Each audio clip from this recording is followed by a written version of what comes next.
Dora's Eggs by Julie Sykes, and the illustrations are done by Jane Chapman. Dora was sitting on a nest of eggs.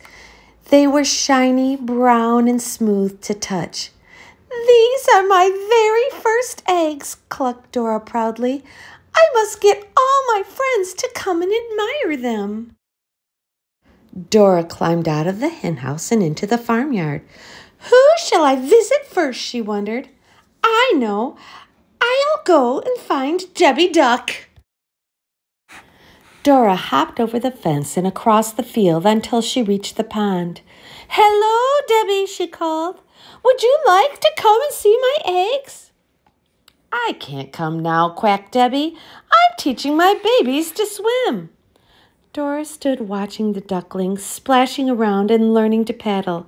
Somehow she felt a bit less excited. "My eggs are nice," she thought, "but those fluffy ducklings are much nicer." Dora was a little sad as she trotted over to the sty to visit Penny Pig. "Hello, Penny," she clucked. "Would you like to come and see my eggs?" But Penny didn't hear her. She was having too much fun tumbling around with her wiggly piglets. Dora gave a sigh.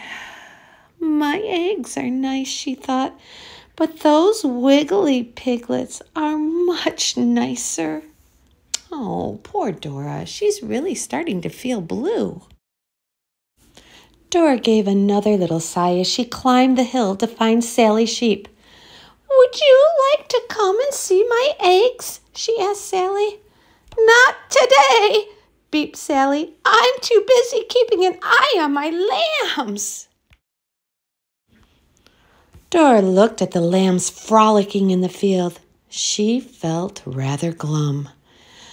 "My eggs are nice," she thought, "but those playful lambs are much nicer." Very sadly, Dora walked back to the farmyard. On her way, she bumped into Daisy Dog. "Hello, Daisy," clucked Dora. "Would you like to come and see my eggs?" "Sorry, Dora," barked Daisy, wagging her tail. "I can't come now. I'm taking my puppies for a walk." Dora began to feel quite miserable. "My eggs are nice," she thought, "but those cute puppies out for a walk are much nicer." Oh my, Dora is really starting to feel miserable. In the farmyard, Dora stopped at the cowshed. She wished she felt happier. Perhaps Clarissa the cow would cheer her up. "Would you like to see my eggs?" she called. "Shh," mooed Clarissa softly, nodding at the straw. Snuggled up at her feet was a newborn calf, fast asleep. Dora wanted to cry. "My eggs are nice," she whispered, "but that little calf all snuggled up is much nicer." Dora walked back across the yard in the sunlight and climbed into the henhouse. Her eggs were just as she had left them, smooth, brown, and very still. "My eggs are nice," sighed Dora, fluffing out her feathers, "but everyone else's babies are much nicer." Very sadly, Dora settled herself down on her nest.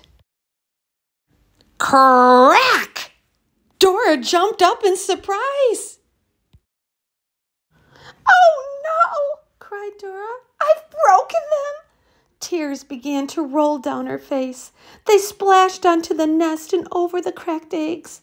As each tear fell, the cracks grew wider and wider until suddenly up popped a fluffy head, then another, then another. Soon the nest was full of teeny chicks. "Cheep, cheep," the chicks peeped. "Cheep, cheep." Dora stopped crying and stared at her babies. Oh my, I think she got quite a surprise. It didn't matter that the eggs were broken. The new chicks were everything Dora had ever wanted. Proudly, she strutted out into the farmyard, and one by one, the chicks followed after her. All the animals stopped and looked. "Why, Dora," quacked Debbie, "they're as fluffy as my ducklings." "And as wiggly as my piglets," oinked Penny.